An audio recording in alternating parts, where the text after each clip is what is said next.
Hey everybody, me again, Channing, Practical Paracord.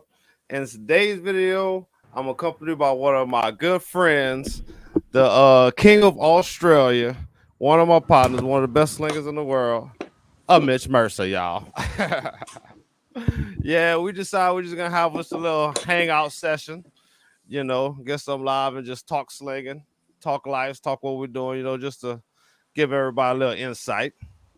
So so what's happening, Mitch? It's 5:30 over here. And Yeah, at night. Yesterday so, for so you. yeah. No, I think I'm in front. It's Friday here. What is it there? Thursday? Yeah, it's Thursday. See, I'm yesterday for Yeah, you. yeah. No, it's Friday, 7:30 a.m. So In the yeah, future. got a coffee and yeah, let's talk some slinging. Hell yeah, man. Well, let's start off. What's like the sling that you like, the sling with the best. Let's talk about that. I know you got a leather one and a seatbelt one. I know that's the one you had in Ibiza. The Yeah, so seatbelt. the one that I'm used for Ibiza and the one that I'm kind of come back to again at the moment is Kevlar seatbelt sling that was originally from the slinging.org Sith, which is the Christmas thing where everyone sends each other a sling, like a random pick. And Sith. yeah, sling in the hat. So, Okay. Okay. so Nice. every year on slinging.org, a bunch of people donate slings basically to each other all around the world. And I received that from another Australian guy. And yeah, when I first got it, I knew I'd like it just from the material. You know me, I love my Dyneema, so my high-tech fibers, so Kevlar's up there. Yeah, I've changed it a little bit, put a little few touches on it, and it's got a real nice patina these days, so it's well used. But You like the like the is it like the weight that makes it special, like or is it like the pouch or like everything involved or just the material like you said? it's, I mean, it's a combination of things because I've got so many slings that I love. Like, there's slings that I pull out and I'm like, oh, I just love this thing. But I always seem to come back to either the Mercer sling, which is the sling design that is basically a braided split pouch with single cords, or a seatbelt. And they're the two designs that I always fall back on. Like I like your braided paracords, like your style and Cheney style as well. They're very, and an Egyptian sling, which is more of a traditional sling. They're probably like the top 5 slings that I use, and but I just always come back to the seatbelt or the Mercer. Just it's I don't know what exactly it is, but it's maybe it's the ease of carry because they're more compact Ah, when you pack them up. So like I just have them with me more often, and then I practice with them more, and then I end up being better with them. I'm not quite sure. what's the okay? So I noticed when I throw mine and I throw a lighter one, like I noticed there's a difference.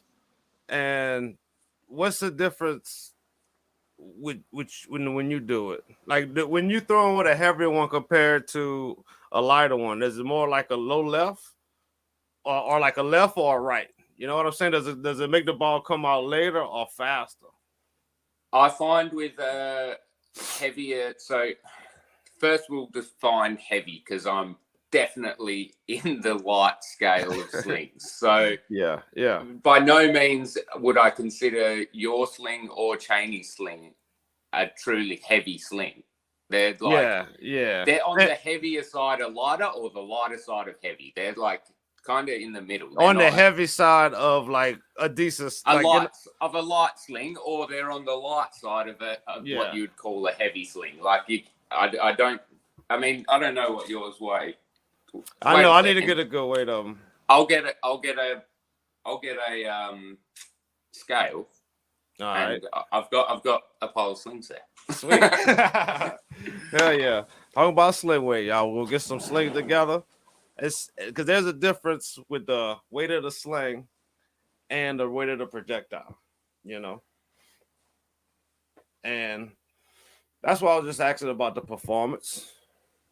Trying to see what the difference of of a different style of a sling person, and a great one at that. And what's the difference, you know? Okay. I don't know. How am I gonna?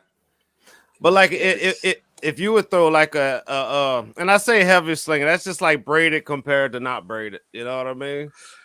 Yeah. Like I would, if I would have to think, I would think you would probably throw it left. Oh shoot, there it is. There it is. Bro. I love this little sling. Hell yeah. All right, so let's go with your OG one first.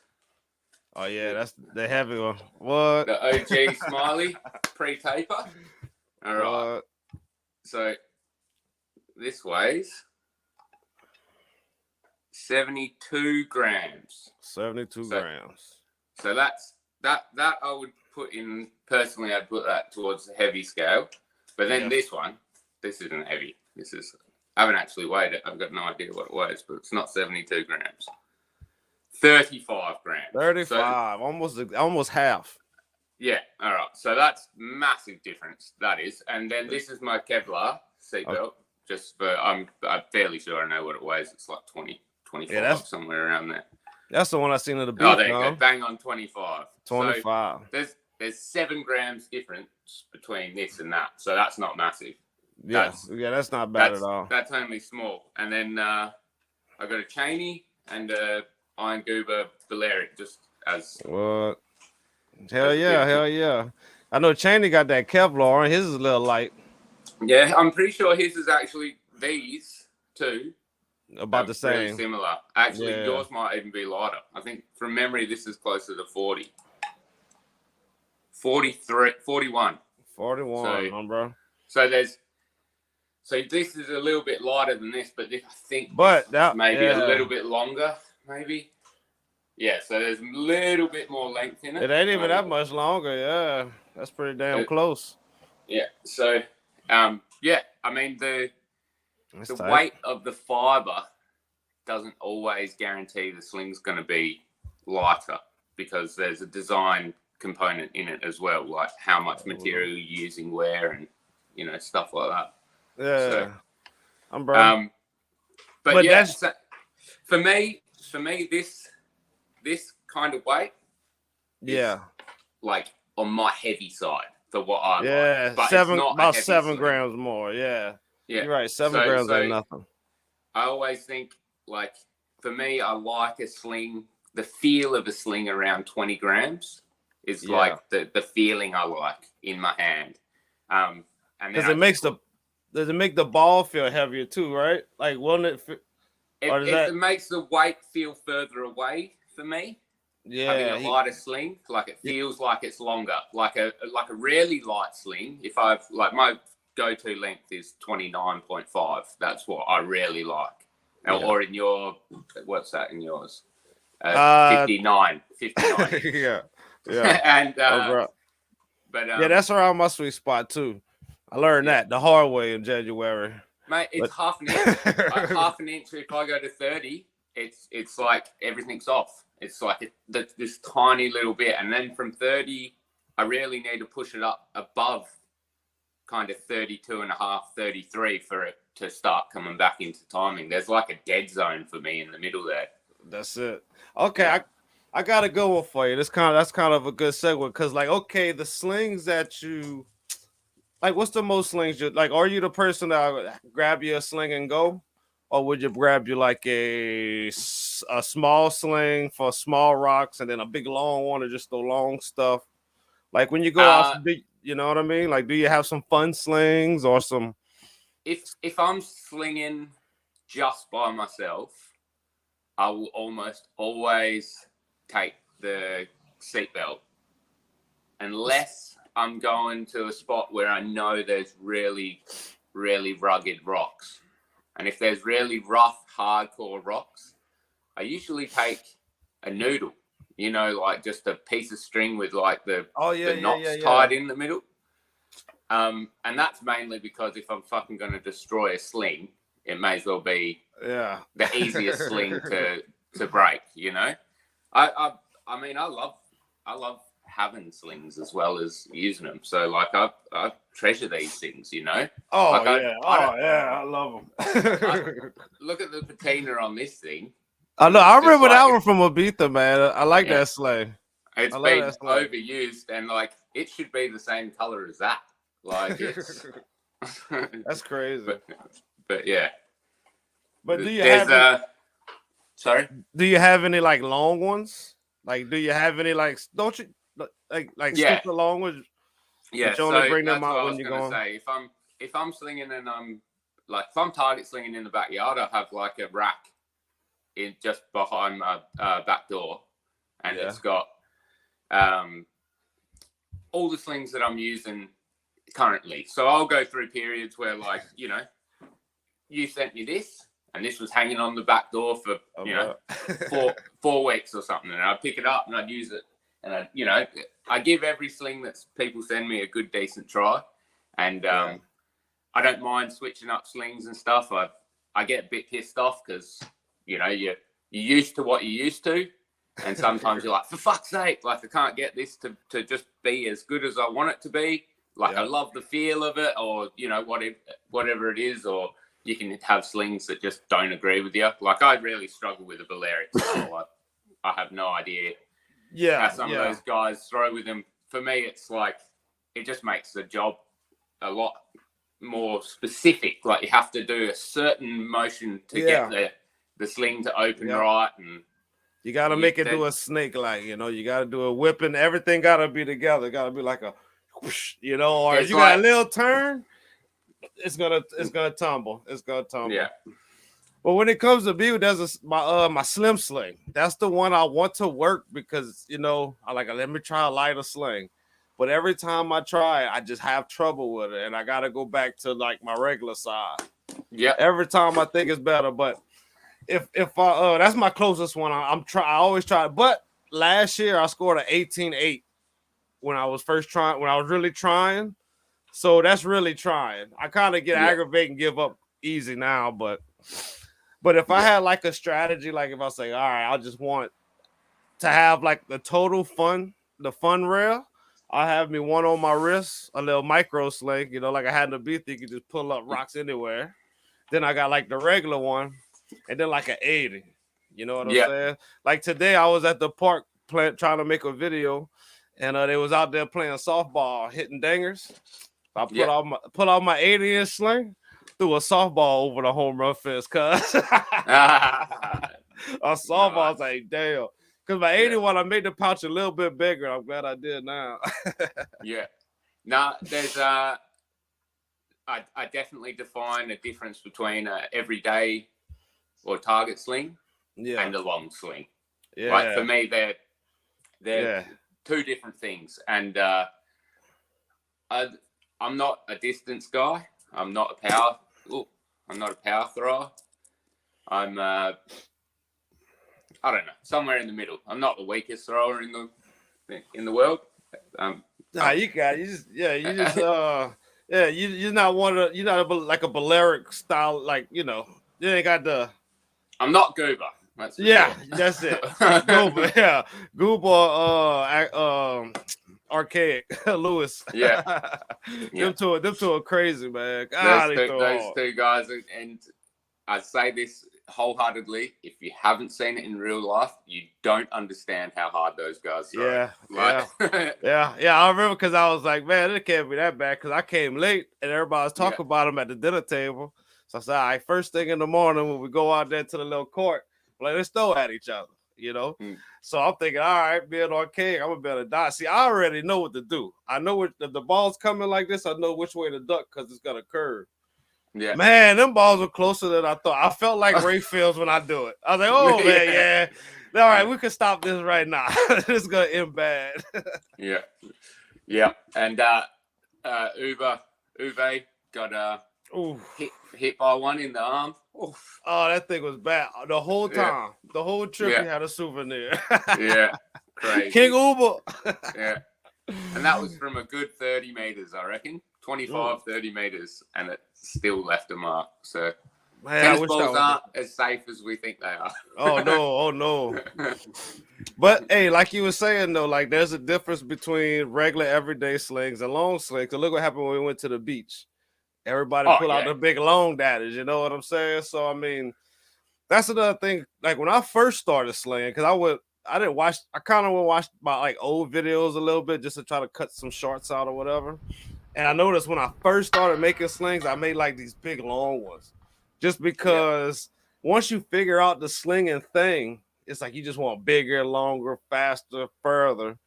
But then you start coming down and start hitting targets, and then everything changes. You know what I'm saying? Because I think a lot of people that learn how to throw hard, they might hit a target every once in a while, and then I don't know. There's a lot of people out there on the internet that claim they could do some miraculous stuff. You know what I'm saying? Like just you Bring it, know, you put know, it up. like yeah, come on the online competition because I want to Just see it. show, Because yeah, look, just show it. Just because it's different. It's different. People don't understand, Merce. They don't oh, understand. It got to be the biggest weapon that involves an object in your body because it's your mind, your whole body, and that piece of rope. You know what I mean? the thing I like to say about the sling is you can't buy your way out of slinging. You can't. You can't You're right. have money. You can't have training from someone. You can't. At the end of the day, it's you and that sling, and that's the only thing that's going to get you there. That's it. Archery is hard. Archery you can suck at as well, but you can buy a really nice kit that's going to give you a huge advantage to someone that has a stick that they've whittled in their backyard. Yeah, there's a big difference. I see. There's a huge difference in the ability. I mean, you go to compounds with sights and releases and all that stuff. It's a one step back from a gun, basically. So there's skill sets that you can still get a little bit from, but with slinging, even a slingshot has a rifle they put on them nowadays. You can put like a PVC thing on it and shoot it straight. You know what I'm saying? But a sling, you it's can't a get certain around thing. it. You know, you just can't. I think that's part of the appeal to it is that it draws in people that are give it a try. That's it. And like you say, willing to give it a try. That's the other side of the spectrum. A lot of people don't want to do it. You know what I'm saying? Because it's like, I don't get it. Like that's a lot of women say, like, I don't get it. But it's like, once you do get it, once you do throw a little later and realize it's just a long arm and that power's there, bro. It was crazy. The other day we were slinging and our boy kept spinning it, and when he tried to throw it, it was crazy. But I said, look, just don't spin it. He didn't want to not spin it. I said, just try it. Like and the ball went like 3 times as hard. You know, it's just crazy how once it's used in the right way, it works just like it's supposed to work. You know what I'm saying? And if you take the time to try to learn it, it's worth it. And the beauty in that is that there's no specific way that it should be used. There's heaps of styles. There's variation just in like elbow position. Like that is a very good point. That is a very good point. It's hard. Like how can you really teach it? Like I guess you could teach certain methods, but everybody's different. Can you take a person and make them do a different method? Is that maybe you could do different methods, but there's always going to be like a home run, like a certain thing you're going to do, I would believe. I think that there's definitely techniques and parts of techniques that can apply across everyone's style, like whether it's like the lag angle or the timing or the release and your wrist angles and stuff like that. There's parts of it, but there's such a personal feel depending on your body size. Like I'm not Lewis Von Pont. I'm not Lewis Livermore. Like I'm not going to be able to throw like he throws. He can put so much force into it over a short period of time that I can't ever apply. And then you get someone like little AA, Arcade Chums. That kid's flexibility. I didn't have that when I was his age. That's crazy. That's crazy, man. That's crazy. Didn't you hear? It's He not never. like a bow where like there's kind of a motion and a finishing part before Yeah. you release. Like it's kind Mhm. of the same for everyone. There might be slight variations, but it's the basics of it are the same. With slinging, it can be underhand, sidearm, 3/4, over the top, hold, Yeah. pre-rotor. Like there's Well, everything in variation. if it's anything, I think that's probably why baseball like the way it is. Like they got to teach you a certain way, but at the end of the day, if you go watch like the major leagues, like almost everybody's different, but they all, they got some people that got the same thing. But I think eventually people change their ways. But I think like the basics you can still teach to a certain extent. You know what I'm Yeah, saying? You can only for teach sure. like that strategy if you're gonna try this way. You know what I mean? Or this Yeah. is what you're doing. I'm a big advocate. Like you just got to keep the weight back. You know what I'm saying? Yep. A lot of people when they The fall angle. forward, yeah. Like when you're done, you want to be still steady. Where you're not, you're not weak. Even if you're falling over, your weight's going over. You're not falling. Just like controlled. You know what I mean? It's like you always gotta have control. No, for sure. But so we probably veered off of your little questionnaire a little bit. That's just to go back on, what I'm saying? Hey, this is just like we was in a beat that we start talking about slinging. It's just gonna flow, you know what I mean? Yeah. Shit. But all right, well, I did have something on the question. I like to ask you. I ain't even gotta look at it. What's your favorite tip to tell somebody that just started slinging? Just keep trying to have fun. Don't get yourself too involved in the goals. Don't try and be hitting targets too early. Don't set yourself unrealistic distance targets. Go out, get proficient enough that you're safe. That's the first thing. You practice with tennis balls, stuff like that. Make sure you know that you can get it forward. Understand that we've all had these issues, putting the wrong size rock in a pouch or the wrong way, and that's just as dangerous. You'll figure those types of things out, hopefully without injury. Get to the point where you're proficient enough that you can get it. You're going to get it forward. Go find yourself a pretty secluded spot that's got rocks. Have a ball. And then from there, it'll come naturally. And then once it starts to come naturally, then start setting yourself goals. If you're setting yourself goals too early with slinging and you're the type of person that doesn't like hard work, you're going to give it up real quick because it's not the type of thing that you can go in the backyard and be hitting targets on the first day for most people. Some people maybe, but yeah, targets, no. I look at my first year or two of videos. The whole video was to go and hit a target. I would set a target up. Once I hit it one time, that's the video. You know what I'm saying? And that was, I'm 4 years in, going on 5 years. Well, 5 years at the end of the year, but still, it's like, you would think right now, making videos, it would be like perfect games all the time. Oh, I've never done a perfect game. Nah, my best is on one of your weeks. I can't remember what week it was, but 18-8 with 8 in a row. That's the best I've ever done. I remember that. I've actually scored an 18-9 before, but it was a perfect round, a miss, and then 4. So, once you get that miss, you can't get a perfect game. That 8 in a row was the best I've done. I was coming up to a perfect game then. You got to get them all in a row to get a perfect game. It's 10 or none. Yeah, that's right. That was did we do that on live? Yeah. It was a live and recorded. Yeah. I remember that. I remember that. Hell yeah. So, yeah, that's what I'm about to go to. But yeah, that's perfect advice. Perfect advice. One thing I would add on to that, tennis balls are fun. And yes, go practice tennis ball because once you get good at tennis balls, you're good. But maybe something, because I just seen people get aggravated with tennis balls because they can't get it.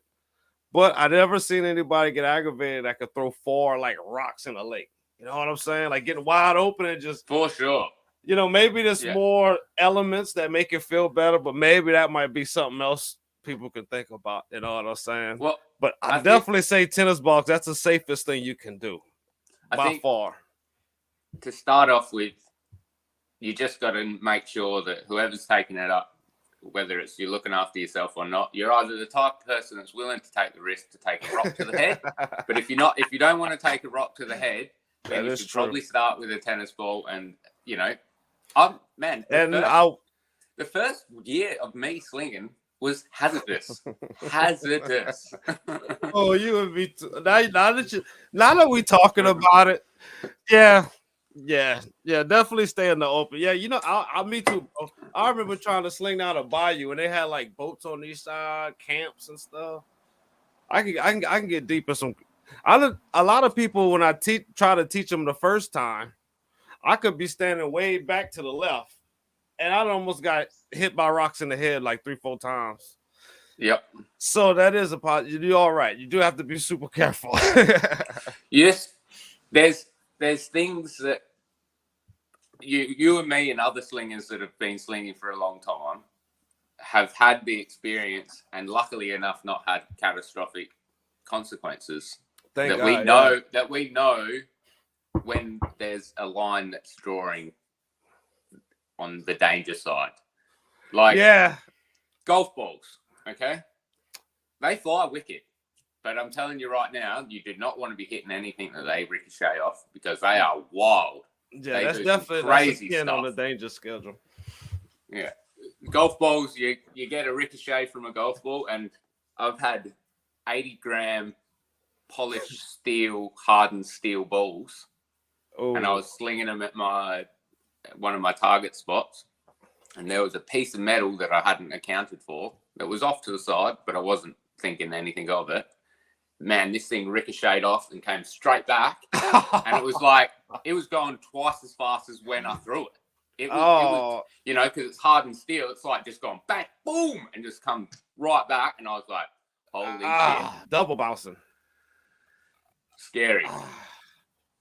Scary stuff. That could have been bad. Yeah. But that's that bounce back is super wicked. That's where slinging is only as dangerous as you make it. That is true. I definitely gotta piggyback on that one. You don't want to all right. Definitely it's dangerous to throw rocks, heavy stuff like that, but heavier projectiles are easier to sling. That's a safe thing to say, right? I'd say there's you're defining heavy, because if you're talking a tennis ball's 57 grams, 60 grams. I would say baseballs. Baseballs on up 140. Yeah, that's like rock size. Yeah. Yeah.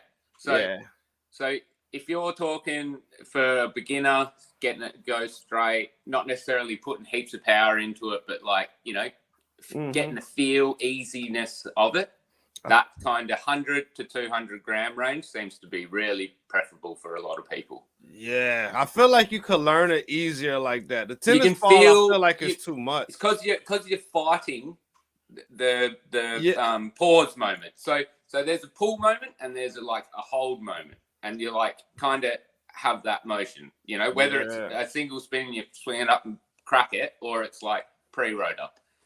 And something that's heavier, you can feel it pulling against you, and you can kind of actively hold it, and you can kind of get that. Yeah, like something real heavy, you can feel it in your toes. You know what I'm saying? You can you just feel it so good. You know what I mean? But then you get up into the crazy realms of Joe Maybaker slinging 2 kilogram pumpkins, and that shit ain't easy. For real. We gotta get him a big old staff sling for them things.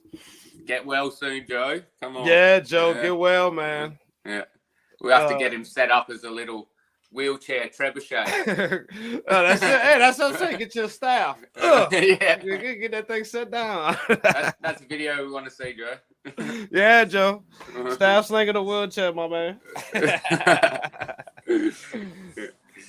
Yeah, man. So, what's up, bro? You coming to a beat? Or you going to a beat the next year? I say come, but I gotta get my. I know I gotta get my hustle on too. Yeah. Look, I want to, but it's a money thing mainly. I can get the time off if I need to, but I just got everyday real life to pay for, and it's not cheap to go from Australia to Ibiza. So if I can get there, I'll get there, but can't guarantee it this year. I got you. It was a big move last year, so. You started, but last year, when did you decide to go? How long you gave yourself to prepare? As soon as the dates came out, I was like, man, this is crazy. All I need to do is I had like my tax return to get. I was like, I just need to know what my tax return is so that I know where my finances are sitting for the next 6 months kind of thing. And so as soon as my tax stuff came through, I was like, I'm fucking doing it. I'm doing it. Yeah, baby. Man, I'm so glad you did. It was. I'm pretty poor right now, but hey, well, you know what? The dates are out. I know. Taxes are right around the corner. I just looked at flights when they came out, and it's like it's achievable, except I don't have the money right now. So you know what I mean? Like I'm like, if I only needed to save this much money by that time, I could do it. But I need the money to buy the flights to begin with, you know. So I don't know too much about flying. When do you think the price is gonna start going down? Because we should be. I mean, October. I mean, that's 7 months. So I mean, within 4 months, maybe they might start coming up a little bit. Maybe 3 months. So we got time. Yeah, I'm not. I'm thinking I got like a month or two to try and make the call. Yeah, bro. Yeah, anyway, well, we do go. We're gonna try, and it was great, man. That was the shit, isn't it? Mate, one of the best times of my life. It was sick. What yeah, man. What okay, well, let's say 2023. What you got any like goals this year? Like any slinging goals? Slinging goals. Yeah. So I want to get. I'm very, very particular with my distance measurements. I want to get a really undeniable confirmation of a rock over 250. Ooh. So I've done a rock over 250 when you're just like, I hit that line of trees. I know that line of trees on Google Maps is 250 meters. I hit 250, you know, but I don't want that. I want to find the projectile landing zone ideally and the projectile and be like, well, that's the rock. I've done it. That's where I was standing. That's where it landed. I've measured it. That's it. No, bro. So you're just gonna like get a rangefinder and throw it and find it? I'll probably measure it by hand. Yeah, that's right. Gangster. I wouldn't mind a rangefinder, but I've got a new spot that I've found that's if the weather's right, it's gonna work. It's gonna be good. So it's a beach that's got really hard white sand, so I should be able to easily find it. And I only noticed it just recently, but there's a full pile of pretty much river stones on the beach. What? Yeah, so, man. You know what I'm about to do? I'm about to send you some cement ones with the lights in it.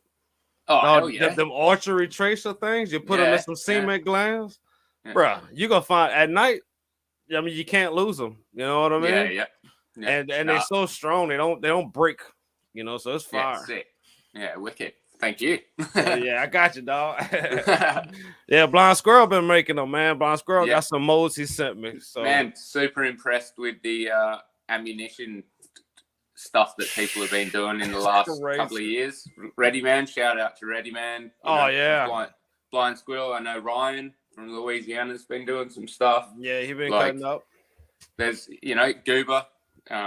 People have been messing around with some of the designs, and it's all learning. It's all going in the right direction. I think it's a unicorn of a task to make a perfect sling ammo that you'd buy and that you try not to lose. Like it's hard pressed when you can just pick up rocks and throw them and never find them again.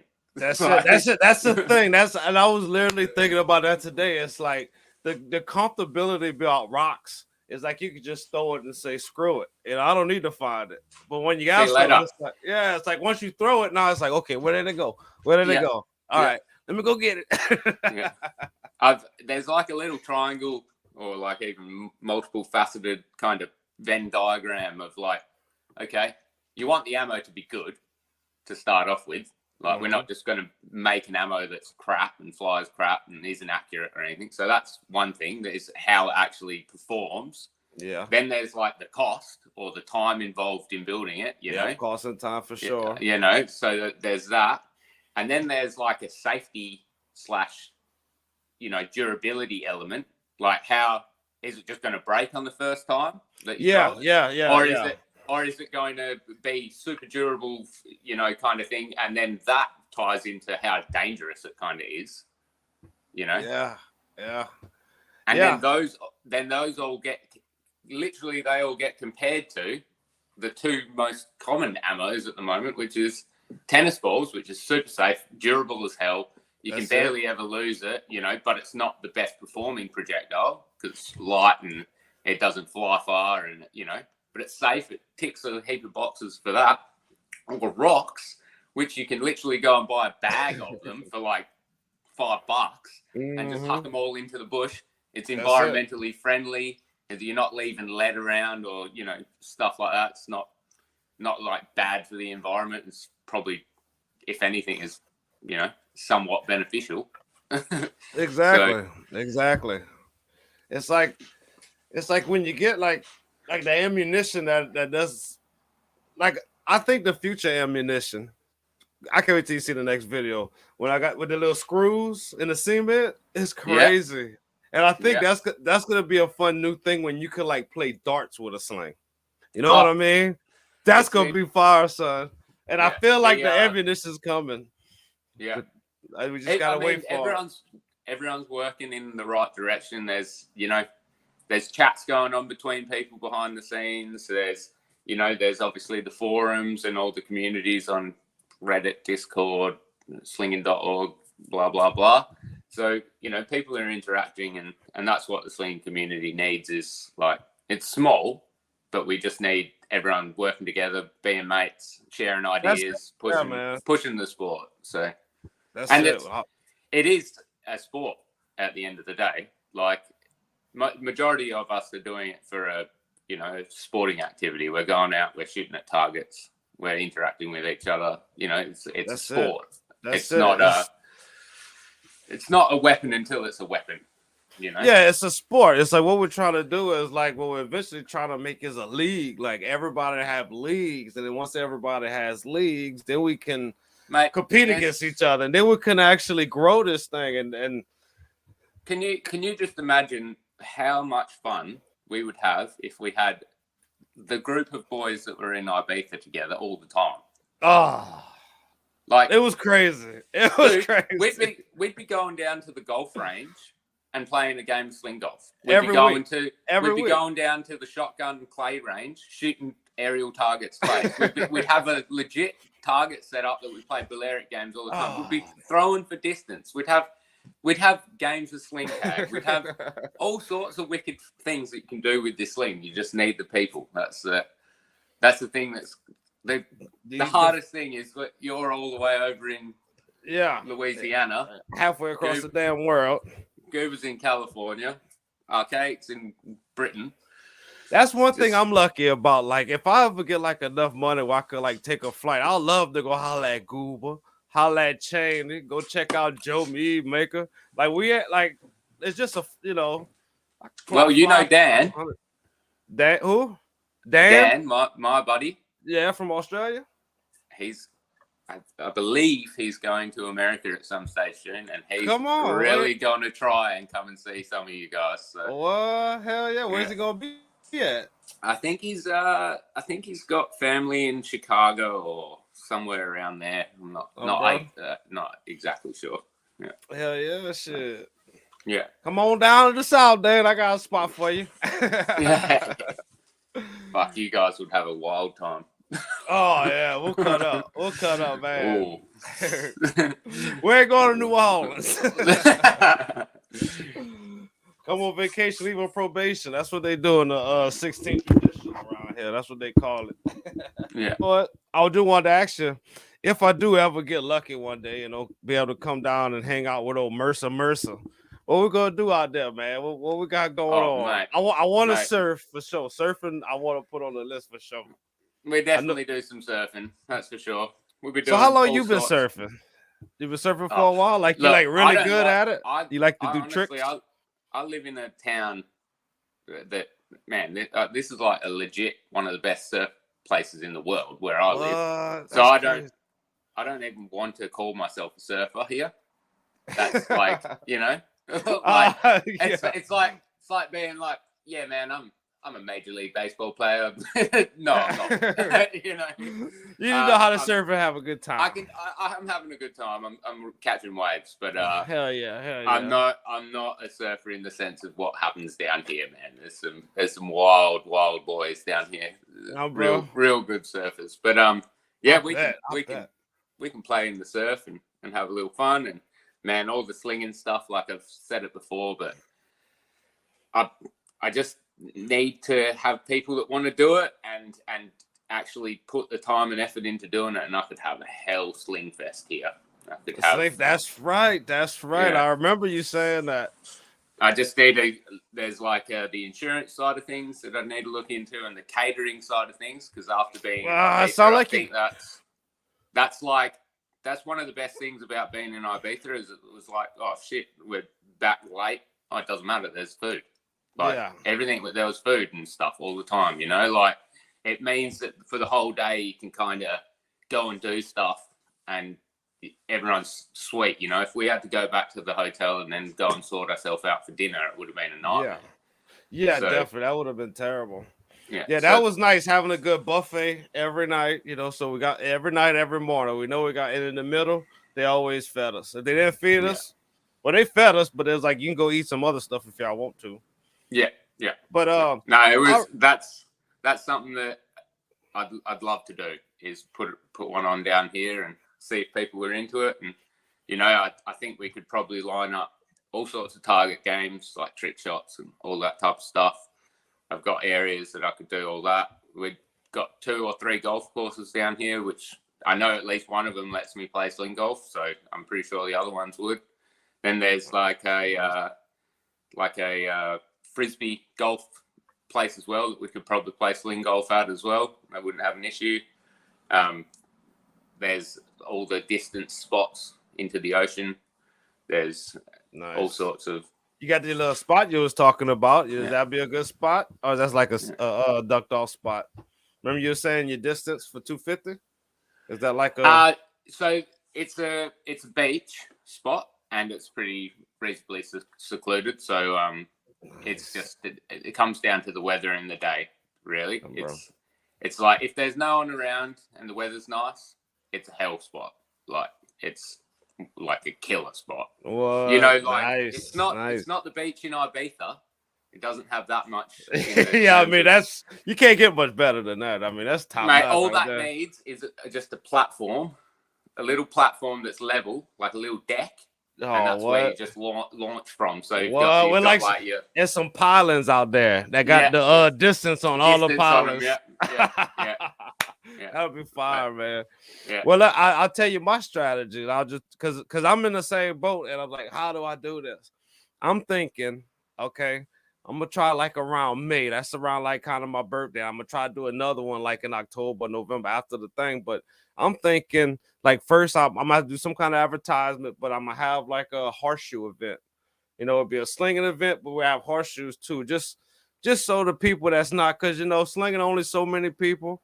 There's gonna be a bunch of people tagging along, so I have something for everybody. We could all do the horseshoes thing too, but like I'll advertise it the first time, bam, and nobody's gonna come, basically. But then you gotta be like, and just try to get more people next time. Just try to make the first event get enough people where at least you can have some kind of showing that we had a good time. Yeah, you know what I'm saying. You can't go wrong with like horseshoes, cornhole, or whatever. Some good food, obviously. And even if it's only 10 people, 5 people, you know what I mean? Yeah. Just get that in the bag. Like the insurance and stuff like that. I'm not thinking about that till I get like 100 of people. Like, I mean, well, That's the different. Like, if I have people come here, I'm going to be having majority international, and I think that's a huge difference in the side of insurance stuff. Is that like, do it like that. Yeah, gotta have that. like if I had a Sling Fest here, I've got a few friends that sling up in Perth that might come down, but the rest of it's going to be all international guys. So, man, I just wish it was Ibiza every weekend. It was just like, what? It was just the dreams. Yeah, man. Yeah, I'm lucky. I got Ray out here. Ray likes to sling. He got the bug. Yeah. So at least I got somebody Man, to Ray's compete killing with it all the lately. time. I know that son of a bitch. And he lets me know it too. Ray's getting it down, man. Like, yeah. Well, he ain't been working lately. There's been a lot of bad weather, so ain't nobody been crabbing. So every day we go. We sling for like an hour and a half, 2 hours every day. Yeah. And I will beat him every freaking game. But as soon as we turn the camera on, he beats me. I was like, it's so crazy. Oh, man. I had that this week. I've already recorded it and I sent it to you. Oh, 59. Yeah, 59. I was practicing at 20 meters and I was like fucking hitting rounds of 10s and 12s and stuff. And I was like, oh, yeah, I'm on at 20 today. Like, today's going to be great. Pull the thing out. I think fucking ghost pegged it or something. Man, that's like, there's a thing. There's another thing, too, when it comes to slinging. Like you might start off hot, but then you just fall off. Because I did something different 59 too myself. Well, I did something different. I did 20 meters with my regular sling. 13 with my regular sling and 20 with my longer sling. So with the longest, I was like, all right. And like when I first started doing it, dog, I was scoring like I was scoring at 13, like I was killing it. But man, when you fall off with a longer sling, even at 20 meters, it's hard. And then I'm not gonna do that no more just because it's not practical enough. Like, because usually at 20, I'm throwing rocks in the beater. So I kind of want to, I don't want to get too far off in using two different slings for 2 different meters. But I think that's a decent strategy because at one point it was you don't have to fight for the throws. Like the power was there. You just got to let go at the right time. Yeah. And if you don't spin it too fast, it's not that hard. My bad. I find that there's a sling length for me. I don't actually know how long it is, but I have this seatbelt sling that I used to be able to at like 20 meters just barely give it anything, just kind of get the timing right, and it was just on point, like it just. But I wasn't actually throwing that hard, and after being in Ibiza, one of the things that when I came back I was like, all right, I need to stop just trying to hit the target. Like I don't want to be toning down too much because my end goal in slinging is I want to be able to, hunt and have a half decent chance of killing something if I hit it, So that takes into account the weights that I'm throwing, the distances that I'm practicing at, I'm trying to get to a proficiency level that I imagine in history was like what a child would be at, Yeah. Like, yeah. It's hard when you use a tennis ball all the time. It's just on that light side for me. Like it's yeah, definitely. Lighter than a tennis ball is where you're going to have injuries for me. Like if you're going much lighter than a tennis ball, like even golf ball weight is like if you pull into that wrong, you can tweak some stuff. Like it's yeah, definitely. And you can counteract that with sling weight. So like a good example is like this is 25 grams. If I have a 40-gram golf ball in it, it's a total of 65 grams that I'm pulling. Whereas this sling is 70 grams already. So I'm going to have less injuries with this sling than I'm going to have with this sling with that projectile. So you can tune that out in a way that you can throw something lighter with a heavier sling and have less chance of injury. But performance-wise, for me, you're always going to get the most performance when the majority of the weight's in the projectile, not in the sling. So let's say 90% of the total combined weight is the projectile weight, that's going to be better in this. I got you. Yeah, I got you. So, okay, I got two different scenarios for you, real quick. All right. Yep. First scenario, you going hunting.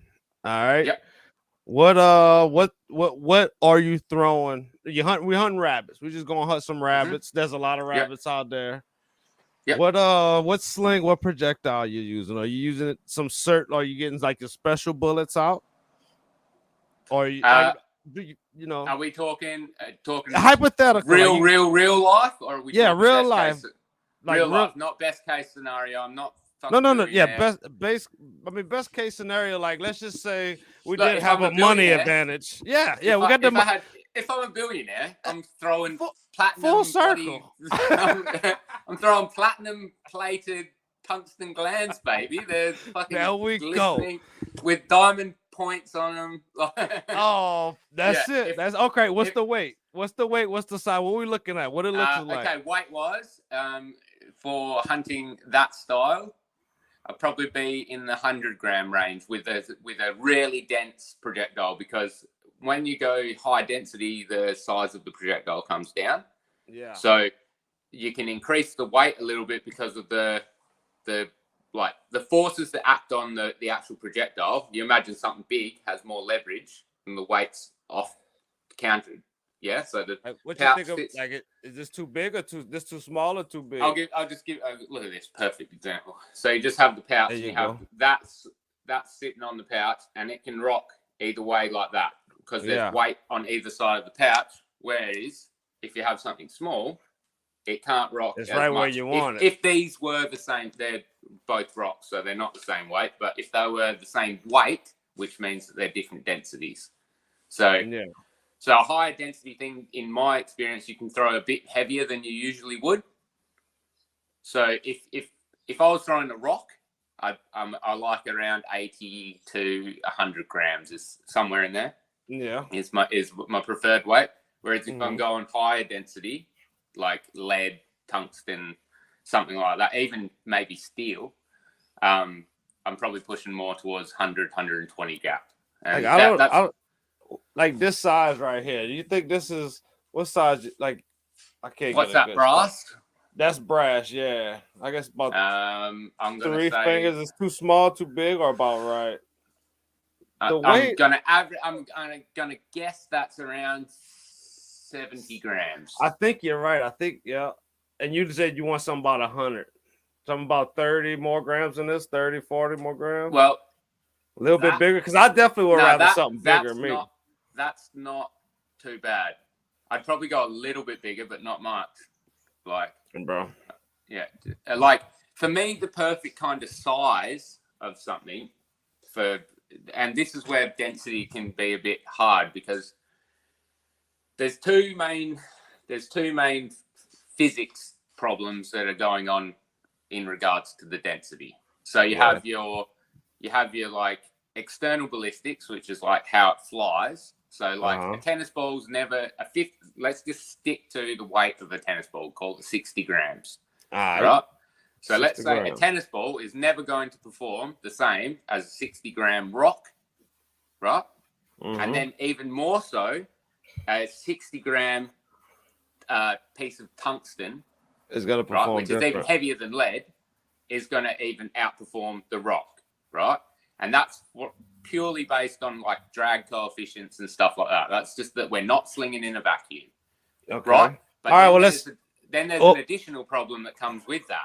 So that's just for your performance. Like, you're going to have the most energy conserved with the densest projectile, right?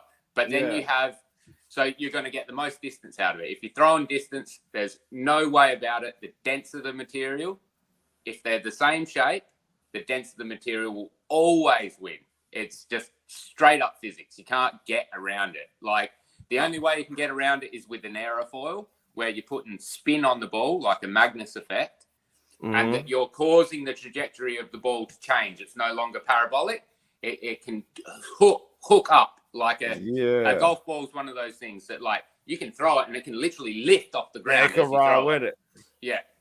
But you're saying You're saying like the weight, like let's just say a weight of a golf ball and weight of tungsten, whatever it is, the heavier stuff.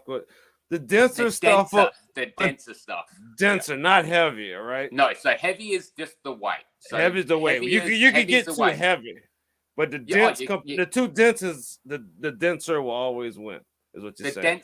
Density will always win. Should always win for distance, unless there's an aerofoil effect, which means that there's some type of wing. So think about a frisbee, right? Is not very heavy, but you can throw a fucking frisbee hell far. Yeah, right? Yeah. But that's because it's a wing. It's flying. It's the same like a paper airplane. A wing. Right? I thought you said wind. Okay, yeah. I see what you're saying. Yeah. But now if we change it to a sphere, right? And especially a sphere with no spin on it, right? Yeah. And then the only thing so that says, let's say 60 grams, right? The only thing that's changing now is the size of that sphere, how big or small it is. And that is the density. So if it's 60 grams and it's this big, or it's 60 grams and it's this big, the smaller one has a higher density. Yeah. Okay. So lead has a higher density than steel. Steel has a higher density than rocks. Rocks have a higher density than ice. You know, like there's a scale there on what it is, and that comes down to your size. So keeping the projectile shape the same, let's just go with a sphere, right? If you're throwing a 60-gram tennis ball or a 60-gram lead ball, the lead ball is going to just dominate it all the time. 100%. But the problem when we're talking now about hunting, not distance, is that it's much easier to hit something with something bigger than it is to hit something with something small. Yeah. Yeah. So you have to weigh off the two trade-offs on, do you want to have more speed and energy conserved over a longer distance, or do you want to have more chance of hitting the thing by the thing being bigger? But then that has an adverse effect, which comes back to the first one, which is that a denser, smaller thing has more effect when it hits something. Yeah. So you might be able to hit something easier with something bigger, but it has less effect than if you were to hit something with something smaller. You know how I perceive this? I perceive this as you need something like this at about 250 grams. Well, you want something big. I want something that's just aim it straight and I can throw it hard. I'm just gonna be bowling, son. Just bowling. This thing here. Oh my goodness, that thing is nice. Cool. How much does that weigh? 300 grams. Oh, I like it. And that look like chrome plated steel. It's slightly too far weighted out because the center of it isn't all steel. So that this is it's two plumb bobs that are put together. Okay, I see. And this is just taped up so that it throws good. This thing, when it hits point first, it ain't slowing down. Like it has got momentum. That's a bone breaker, son. Yeah, like this is the type of thing that if you're hunting a rabbit and you hit the fucking rabbit with this, what's going to happen is this is either going to blow straight into or through the rabbit, or I'm not joking. This is no joke because this is the crazy thing about momentum. Or it's going to literally pick the rabbit up and move the rabbit. It's got that much oomph. That's what I'm talking about. This is where this is like, I'm not a physicist, and you probably should have someone like acroballistics because he'll understand the plane more than me, or even Knock, someone like that that's a bit more versed, Goober. But this is where like speed and resistance and momentum and stuff all have an interacting thing, and it's when we talk about like historical warfare or hunting with slinging. It's not an important factor when we're talking about target slinging.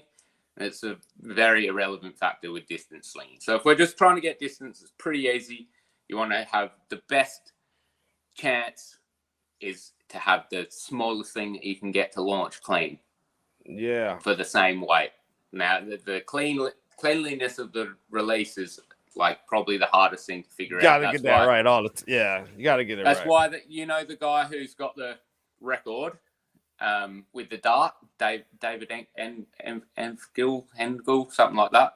He's got literally like a little hook that like hooked into the projectile. There was no Yeah. catch, and Well, so that's I don't count the dart. Didn't somebody do a rock like 430? Larry Bray. So apparently Yeah, Larry Bray used that's to the be one. like an amateur or a professional baseball pitcher. So he's like he can throw.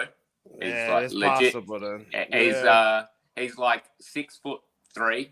He's like a huge dude, and he used like a meter something sling, and threw. I think it was around a 60-gram, 50-something gram rock, and they've got the 50, picture of the rock. rock, and the rock is kind of slightly forward heavy, a little bit tailed, like it's a natural stone, but like even the shape of it, you're like that would be a good rock. Yeah, it's a good one. Yeah, and I think that's 420 or 430, somewhere around there. So, and that's the rock one. And that's, look, after seeing Lewis sling, I think on the right day, because he did it at elevation, so he's up high, so the air density is less, so technically should go further. You know, you and me are at sea level, yeah? You're at sea level or even under sea level? Yeah, I'm below it, 13 feet under. Yeah, so you and me, we're robbed on distance already. You know, throwing at sea level's harder to do. I never thought of that. Oh, massive difference. Like, Goober reckons when he went up, I think he said 1,000 feet or something, altitude from where he usually slings, he gained like 60 meters instantly. Nice. You know, see, one thing, like I might talk a lot of noise about who slung the furthest because it's so hard for me to even comprehend damn near. But I played baseball. Like when I played baseball, like our year, like we had the most stars. And dude, they had some people that just would do some stuff that you wouldn't even believe. You know what I'm saying?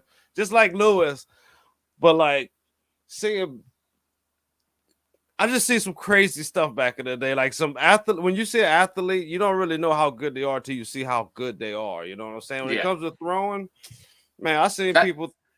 Yeah, that's what we talk about. We were talking about it in IB Fest. Like, okay, so you've got Lewis Livermore, right? He's kind of like a specimen when it comes to like physique, you know. Like he's a big guy. He's got muscles, big guy, workout. You know, he's got a gym going on. He's relatively agile for such a big guy and stuff like that. Mm-hmm. Like he's obviously got technique, but then you look at someone like Lewis, like AA. Yeah, and he's a small dude. He's smaller than me, and he's all about technique. It's like he's not really getting it from his physical like strength. He's getting it from his physical ability, like his flexibility and timing and stuff. Yeah. And I think if you were to really combine those two people and have like a full athlete build, big guy with that type of skill, then you'd be able to throw further, you know. Yeah, especially a long sling with a small rock like that. We're seeing the beginning of the new modern era of slinging, basically. Just hold up one sec. So I think in regards to like what there is in the growth of slinging, we'll see. There's got to be some guys coming up. Oh, it's coming. We just got to do our job to push it. All right. Yeah. I forgot I had two questions. So first one is we getting tungsten. That's about 120 grams, right? Something like that. 100. This is Dreamland Hunter. Yeah, Dreamland Hunter, whatever you want. Dreamland Hunter, I can throw money into the bush. Yep. Like we said earlier, this is a call back on the Bulls. I'm going with tungsten, right? Uh-huh. That has diamond points. Oh, let's go. Because it's nice, hard, sharp diamond point. Oh, yeah. I want it to have an aspect ratio of around 1.6. Yeah, so the height of it compared to the length of it, the height is 1, and the length is 1.6. Okay. God, I want there to be a cone shape that's concaved. So like so it can stick. Scoop. Like two darts. So instead of this is what I'd call like a biconical, yeah? Yeah, yeah. Because it goes cone and then rounded and then cone, yeah? Yeah. And you can have like a true biconical where it's like pointed in the middle ridge here. Ah, What okay, I want is I want it to scoop up like that and then go into a ball in the middle and then scoop down on the other side. So it's like that shape. Yeah. Oh, that's crucial. And Hell then yeah. and then so the middle of the ball is classed as ratio 1, and then the length is 1.6. And diamond tips, tungsten with because I'm rich, let's chuck some platinum. Let's chuck some platinum on the outside. There you go. And, you know. How much does she weigh? I'm gonna go for them around 108. 108. Oh, man, that's what I'm talking about. A man know what he wants. Okay, well, I don't know. Maybe the second question might be the same thing, but it's kind of they're real close. Okay. All right. Okay. You just heard you're living in a village, and you just heard this big giants coming with this big sword to take over y'all village. All right. I say village, so I guess we pull, but no, you still got. Well, you got to pick the weighted rock you want. What rocks you grab? What size sling you grab for a giant? For Goliath, he's coming for the village. You got 200. 200. 200. 200, just like that. 200. Even though we in a village and we feeding sheep, we still got diamond encrusted tungsten sling ammo.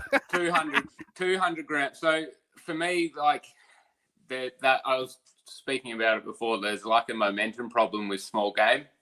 So when you're throwing at something that's really light, like a rabbit or something, and then you have something that's not traveling fast enough or has a small enough point / it's going to impact and go in. Yeah, go in. Right? Yeah. There's basically 2 types of collision or 3 types of collisions you can have. Like you have a collision where something comes and goes into something. Yeah. Right? Yeah. You have a collision where something goes and it bounces off, like throwing a ball at a wall. Oh, 1 second. And then you have one where it hits and the thing goes on like a pool ball. Yeah, like when you play billiards. Back that ass up, yeah. Yeah. So, and that's got heaps of different factors. It's got to do with hardness. It's got to do with speed. It's got to do with momentum, blah, blah, blah, blah, blah. But there is a thing where if you're just throwing something massive at something small, it will just fucking pick it up. That's it. If it's not traveling fast enough, it will literally just pick it up and probably won't cause much damage to it at all. It will just pick it up and move it. Yeah. So you don't want to go too heavy for small game. I reckon around the 80 to 100 gram range for like a rabbit or a squirrel or a bird or something. It's more than enough kinetic energy to kill it. But if you ain't got, if you buy it, if it's like a survival situation, like somebody like, I ain't gonna say a bear because that's retarded. Let's just say a zombie's coming at you, I guess. You know what I'm saying? Just like, you know, if you get something like, you know, something heavy. Big, like, yeah, you know what I'm saying? Something heavy, it's like the close range, it's like that's ass. You know, get close, it's over.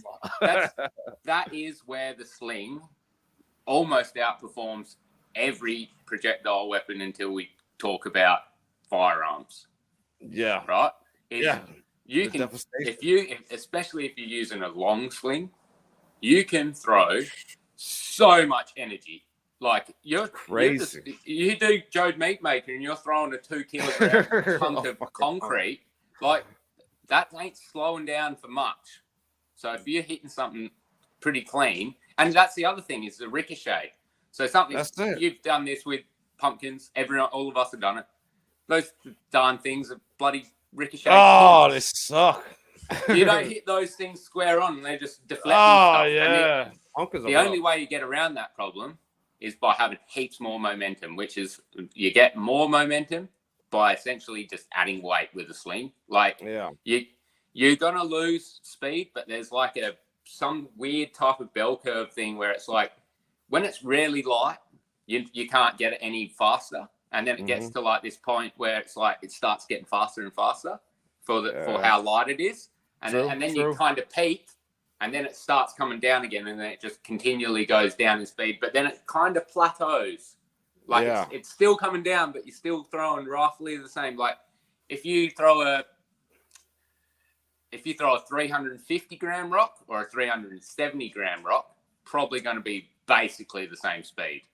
Whereas if you throw a 50 gram rock and a 70 gram rock, you'll probably get slightly faster with the 50 gram rock. That is true. True that. Yeah. So there's some, and obviously everyone has different capabilities. Like, you know, a beginner and an advanced slinger, Goober and me, like whatever. There's differences in what people can do, but it seems to be, looking at people in Ibiza, talking on the communities, my own experience is that at around tennis ball weight is where people kind of start liking the feel of it and the results that they get out, around 60 grams. Yeah. And then up to around 200 for most people. That's kind of the weight range. Bro. People will throw further, heavier stuff. Heavier, but that's when it's like boulder throwing. I feel you. Shit. Because I am a heavier. I grabbed the heavier projectiles, but I want to say my average was like 200, 170. Like it's going the heavier side, but I might have grabbed the 300 or 400, and I was like but they didn't have a majority of those sizes. So like 200 or something like that. That was one of my main sizes I like to deal with. And I see Goober has some big ones too.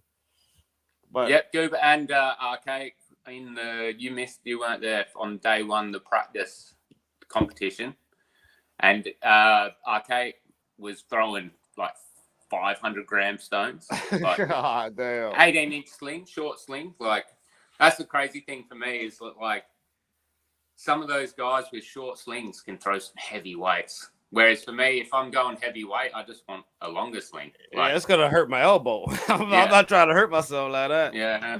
I got a question for you. All right, let's go.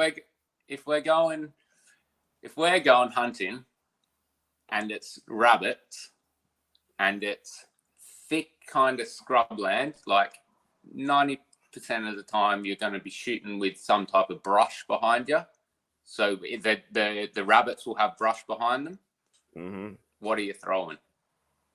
What's what your ammo of choice? Real life, not rich. Not rich? I'm rich. I'm throwing some heavy stuff, dog. I'm throwing kind of like in Ibiza. I want like a rock about that big, like a baseball size, like a baseball. Like just give me a baseball, something like that. Something that even if 350 gram rock. That's it. Even if I throw in front it and it rolls and hit it, you know what I'm saying? Yeah. If I could maybe hit something behind it, it falls. I don't know, but like I like the heaviest. The heaviest stuff I can aim better. You know what I'm saying? Like even when I'm trying to throw light ammunition, like at the target board, it's like why I'm having so much trouble. Oh, my reaction to that is I will go for a rabbit with a lighter, smaller projectile over a heavier one, purely on speed and on what the rabbit can see.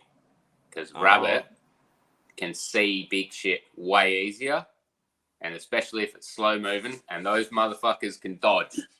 So, like if I was going something more like a bird or a squirrel or something that's a little bit more kind of standstilly, like a rabbit's pretty jumpy, like run. I mean, squirrels and birds can be too, but I've come so close to rabbits. It's not even funny. Man, like I said, I'm not a fan like lighter stuff just because I know what I'm aiming. Sometimes I'm off a lot, and I know I said this story before, but I mean this is real life. Me and Ray was playing 30 meters and he'll back it up with tennis balls. I couldn't even score a point. A squirrel pull up on the fence on top of the board. I took a golf ball and stuck him. I mean, I hit him and he fell. Boom. I mean, it's just, that's why I don't like light stuff, just because I don't think I'm going to hit it. But, if you got your mind right and everything right, you can hit it.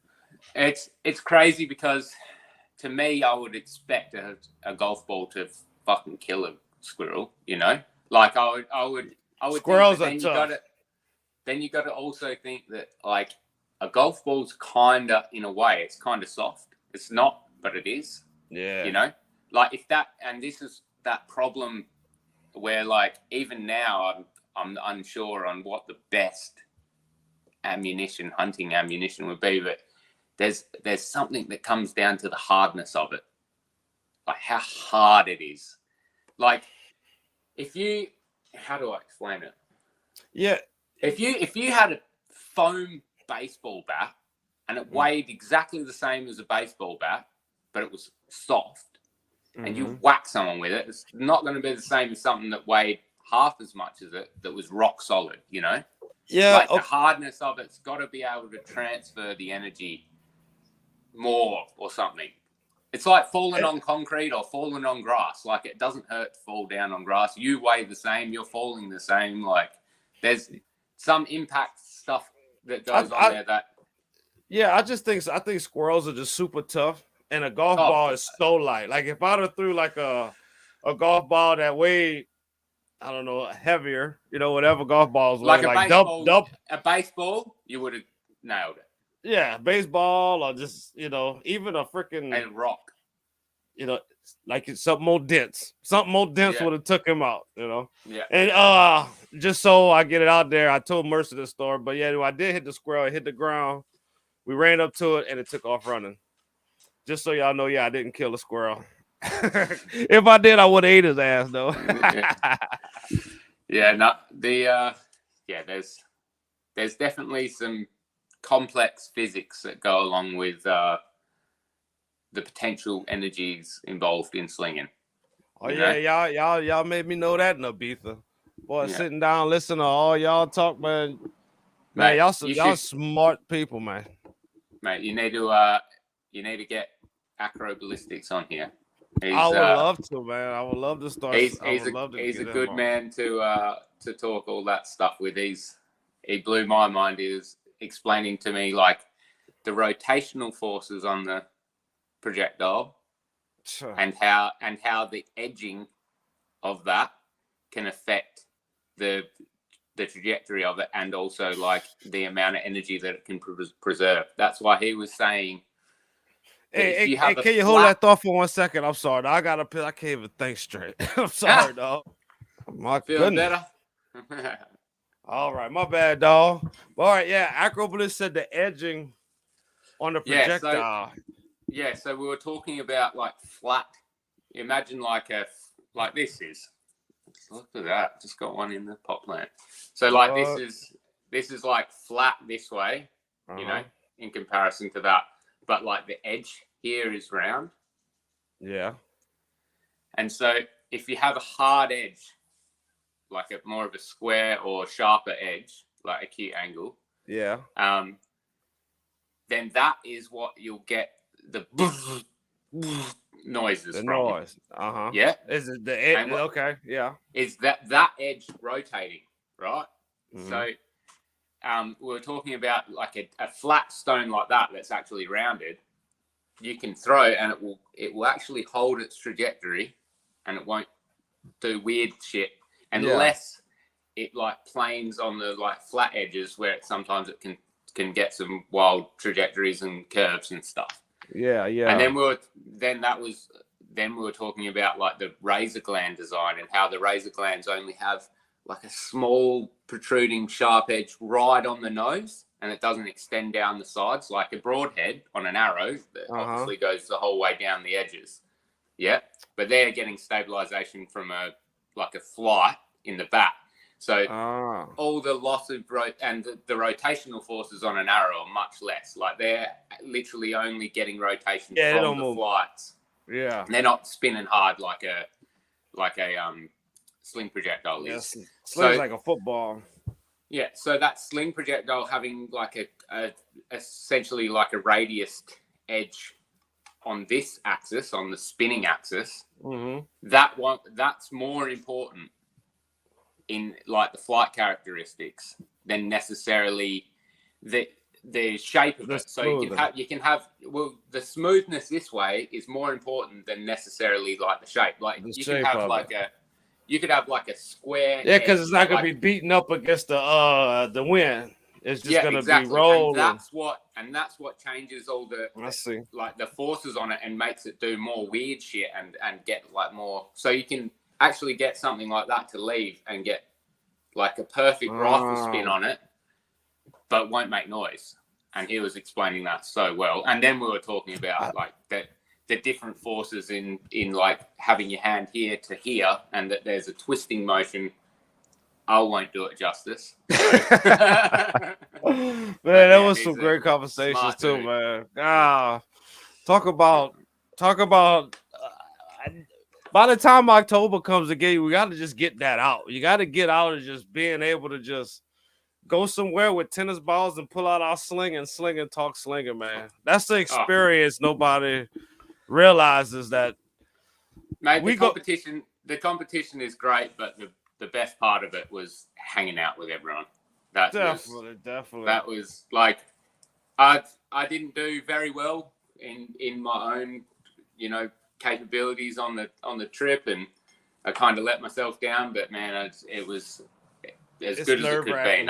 I'm not upset at all that I didn't perform because I had such a great time. I would have much preferred have a great time than talk about a great time. Damn, we had so much fucking fun. I tell you what, this year, I hope you could go, man. I really hope you get out there, and I hope I get out there. I'm gonna try to go out there, like, I don't know. I'm gonna try to get out. I'm gonna get there on time, like a day before, but I'm gonna plan my trip like a week after. Like, I might stay a couple more days in Ibiza, and then go stay at my layover for a few days. Cause man, I had so much freaking fun, dog. Yeah, it was such a good time to be with all the boys, meet new people, see some slinging. Not be the best slinger in a 600-kilometer radius. I know that's nice crazy. To get my ass handed to me a few times in a couple of the games and see some really cool shit and some, guys that I would consider pretty beginner do really well, and some great conversations. It was good. That's what blew my mind the first time I got out there. The first person I slung with was our group was when I was with Uber. And you know what I'm saying? I was watching Uber. Uber was killing it. But it was funny watching him because like this was first day, so nobody really like talked to anybody. And like it was funny because because we couldn't talk to each other. So like he was slinging, he was scoring like, let's say, a 6. Yeah. All right, then he'll sit back, let everybody sling, and let's say I sling a 7. Then he'll get back up again and sling like a 10. It goes in back. So like but eventually we realized we was playing with each other, man, and it was like that's another one of my best friends, man. Who was this shit?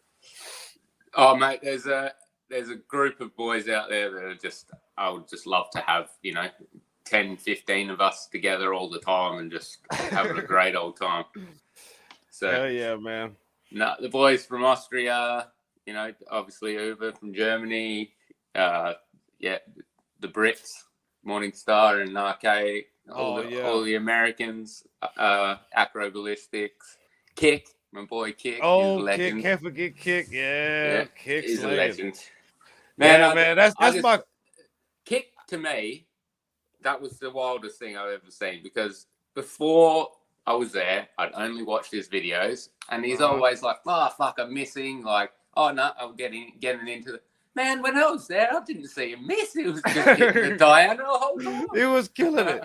Just like, bah, with his little flag hanging out of his pocket. He was hitting the bloody diagonal. I was like, man, you need to give yourself some more credit on your videos. That's it, man. And it's better than next year, because it's like, oh, we did this already, so now we're just hanging out. Well, Joe's talking about being there, which is a big draw card for me. I'd love to have a Joe Mead make a mead with Joe. So yeah, matter of fact, I got 2 bottles of mead. I just got in the mail today for you, so I got your mead for you, big dog. Mate, that is. You gotta come get it in Ibiza, dog. That's donated to Ibiza, whether I'm there or not. That is what I'm saying. Yeah, good man. That's what it's for. We'll go get you there, even if we gotta do a GoFundMe for the whole Slinging Internet crew. We'll try something. Yeah, no, it was a great time. Yeah. Oh, If I my goal this year, like my main goal is that first place in the beat. That's like my thing. I know it's a big one. I no, feel like I feel like I got you can lucky the do it, last 2 dude. years, but man, Look, yeah. nah. Look, all honesty, like that, I reckon that you could probably pick maybe 20 slingers out of the people that are there, maybe a bit less, right? And all those people are capable of winning it on the right day. Mm-hmm. You know, there's straight up. There's a kind of a group that's kind of clearly kind of and any of them can win it on that on a day. So that's that you're included, mate. Like you can definitely win it. You've been there, done it twice, got second twice, mate. Congratulations. So I have complete faith in you, mate. I know that there's a win coming from a non-Spaniard or a German guy coming soon. Oh, bro. And I'll tell you one thing, man. I'm fairly sure that the only people that have ever won are like German, Austrian, and Spanish, I think. No, bro. German. So, what? Got to get that thing out of Europe. Yeah, we gotta get it. You know. And I ain't gonna lie, bro. It's crazy because you know how it is. It's nerve wracking. It's never your best games. You know what I mean? It was the worst I did. Literally, it was the worst I did at 13 meters probably the whole year. 20 meters. I'm not necessarily. It was rocks. I wasn't used to the rocks. I was, there was different factors involved in the rock thing. That's a whole different. But tennis balls, I let myself down. Oh yeah, it's nerve wracking, man. It's a different thing. Like honestly, the first year, I got so messed up, and I didn't think I did that good. I came home. It wasn't until 2 months after the competition I realized I came in second overall. Like I feel like I didn't do good at all. You know what I'm saying? Like even this year, it's like. The last game, I felt like I did all right. I think I scored like a 12 or 14, but like all the other games was like I'm scoring a 7. How do I score a 7? You know what I'm saying? But man, it's crazy as well when you look at the like. It's actually something that I was going to mention to you. I may as well say it now about your competition. Is if you just change the way that things are scored, or have a look at the stats of stuff. In a different way, it can draw a whole different picture, right? So if you look at the rankings of the Ibiza competition, and it's got like your 4 games, and then it's got like your total points and total Dianas, right? Yeah. So we know how many throws we've had for 4 games. We've had 10 throws each, so there's a maximum of 40 throws, which means there's a maximum of 80 points. Yeah. Uh-huh. So I think the winning score this year was like 38 or something along those lines, right? And so I was 38, and it was like I think it's 12 Dianas or something. Yeah. Okay. So if you look at the scores, I can't remember the whole lot, but if you look at the scores, the Modesto came first.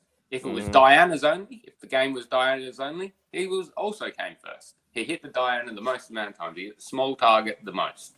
Yeah. Now, if you take the Diana away, and you're just saying how many times out of 40 throws did you hit the board? Okay. Right? Yeah. Oh my God, those rankings change drastically. Come on. Tighten up. It's literally like the Diana game is what makes the game, like the points wise, work, and it is. It's what the Balearic game is. It's like, but if you look at how many times out of that did you keep it in a 1.2 meter square? Man, there's some tight shit going on there. Like, it's like, I think you missed 1 time less than Modesto, but he just got more. Oh, bro. God, so it's that's like fine. We gotta do that on an online competition. That's gonna be fun to play with. I like that. That's a good idea. And then the other one that you can look at, so you can do like Diana only. You can do whole board only, right? Yeah. And then the other one that you can do is your like miss ratio on the Dianas, right? Okay, miss ratios on the Dianas. Yeah. So like Diana only, and then your miss ratio on the board together, right? I got And you. then I you got have, you. Quats and and misses. then so you have how much of the time you were missing the Diana and how much time. So basically those two games that I talked about, and then you look at those two as like a combined thing, and that changes it again. It's like the way the game is scored makes the game to a point, you know. Like there's people that were like way more consistent but didn't hit as many Dianas. And then there was people that were way less consistent but were hitting the Dianas more. Yeah. And then there was people that were kind of in the middle that were consistent across the board, you know, like they were hitting Ds and they were keeping it on the board kind of thing, you know. It's an interesting one with your online competition because I know that I'm missing way too much. and somehow I'm keeping it up there, but I shouldn't be missing as much as I am. Hey, well, I tell you this one. This is a funny thing I just learned. Yesterday I did this a lot. I think I did it like 4 freaking times. Well, 3 times for sure. 4 times was a little sketchy, but I started off the game with like 4 Dianas. Like ding, ding, ding, ding. Yeah, pressure. All quads after that. 13 points like 3 times. 4 Ds, all quads. Like what the? I think once I started getting to the end, I started kind of figuring out how to hit the Diana again at the end. So maybe the other 2 I might have had like more than 13, but it's just amazing how you can go like 4 in a row, like you know what you're doing, and just lose it. Oh, and just freaking lose it. This is one thing I definitely noticed, and I applaud to the people in you guys, the top 3 guys in Ibiza, is Modesto, you, and Uwe, 2 years running, top 3. Congrats, boys. Ooh. You all have a style, and you don't change from that style. Like that's your style, and you stick to it. Like, yeah, Modesto's throwing the same as he was in that video 9 years ago. 9 years ago, yeah. So Modesto's throwing the same. Uwe's throwing the same. Uwe's got a very consistent style. You've got a very consistent style, and I think that truly speaks in competition. I think when the pressure's on, you guys have a form that you can fall back on. You can fall back on. That's exactly it. I was like, am I throwing underhand, figure 8, Byzantine? What style? What was I using last week? I can't remember. Like.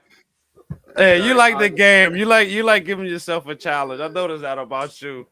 I mix it up. It's so funny, Channing. I started when I got back from Ibiza. I was like, all right, I'm getting a new sling.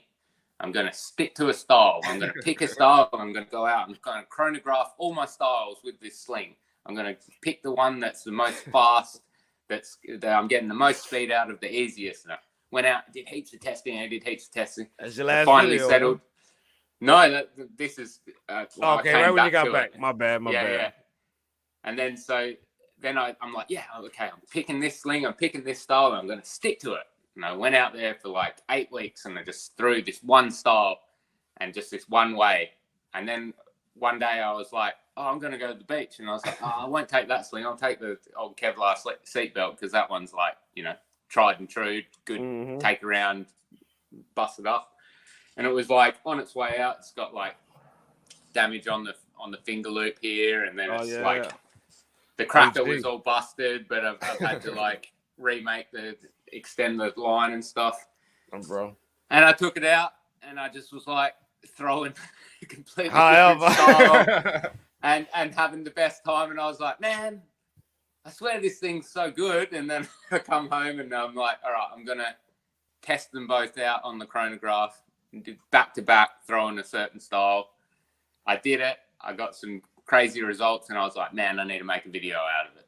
And then I went and I did the recent video, and it didn't actually give me the results that I had the first time, but it was close enough, and it showed that there's only a small amount of variance in the 2 kind of slings, and you know. At the end of the day, there's a handling and there's a performance thing. And I'm personally, I probably lean pretty heavy into performance. But Mm-hmm. at the end of the day, you got to like the way it feels. Like Yeah, you got to. like you should You do gotta a video. You should put them in like a points video. You know what I'm saying? Like 100, like maybe a 30 ball round each What one. You know, sling versus sling? yeah, sling versus sling with like points and Dianas and you know what I'm I was saying? thinking about it, but I don't know how to do it fairly enough because I kind of have to put both down for a while and then pick them up randomly. You know, You're thinking about it too much. Sometimes you can't do it like that. Like, cause I've been having this sling. One of my buddies, Austin Taylor, if he's out there, he sent me a sling. It's like a Balearic, it's like a flat braided sling. And it's a good sling, like you say, a Balearic sling. If you throw it right, it throws right, it pops, it's good, it's heavier, but it's like, I was like, okay, it's heavier. Let me see the difference. This like there's so much different things, and I just can't figure it out because it's first I don't want to make the sling look bad, and it's like it's not much of a difference. Like if you do it just right, just perfect, you might have it a louder sling, but it's like some things is just so close. It's like, oh, dude, look, honestly, like when I got your sling, and Chinese sling's another one that I really like. When I got these two slings, Chinese sling and your sling, bro, this one's just a little bit too short for me, and that's like literally the main thing. Yeah? Is it's like just so that the Kevlar is my preferred length, and then this one's like 2 inches something. You know, yeah. so What it's you pretty, said? You like 29? You said 29.5. 29.5. And then Cheney sling, I'm pretty sure this one's just a little bit too long, and it's like, oh no, Cheney's is pretty close. So Chinese sling actually is pretty much bang on. But Chinese sling and your slings are like similar designs in the sense that they're like 4 round braids, you know.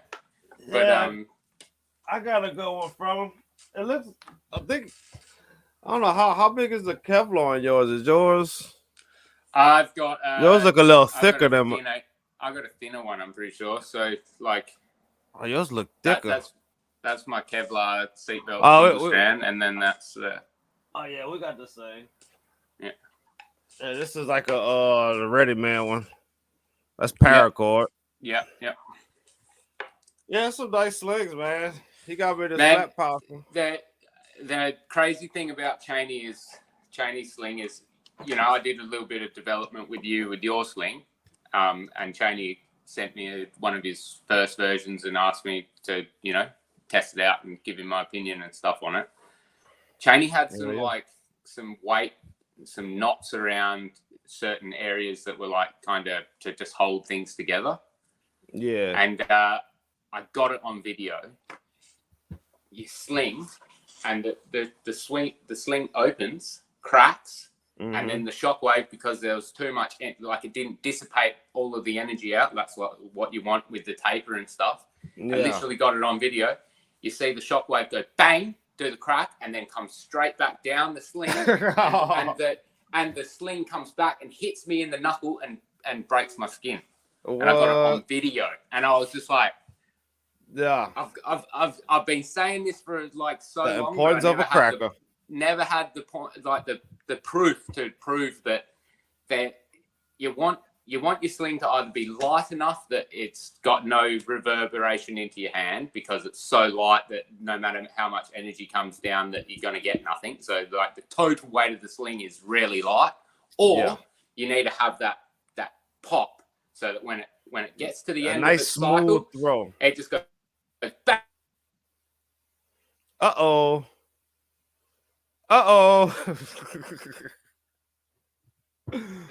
That was our boy Mitch Mersa, holding down from Australia, the king sling of Australia, y'all. He been in the online competition the longest with me. One of the greatest slingers in the world and one of my best buddies, y'all. Hope y'all like this new format thing, y'all. You know, let me know what y'all think about it, you know. And hope we can get some more slingers out here. We can do the same thing and talk about some slinging and maybe talk about some different angles you've never seen before. Hope you like what you're seeing today. If you did, don't forget to like, subscribe. Tell a friend. And when you do, tell them that notification bell. Ding! Dang. All right, y'all. Don't forget, practicalparacord.com. Go get you a sling today. It really helps support the channel, and you get a really good sling. Top of the line shot. And if you really did like what you see and you want to see some more, how about you go check out some of these videos? Don't forget to subscribe to old Mercer's channel, y'all. Show him some love. All right. Hope to see y'all next video. Peace.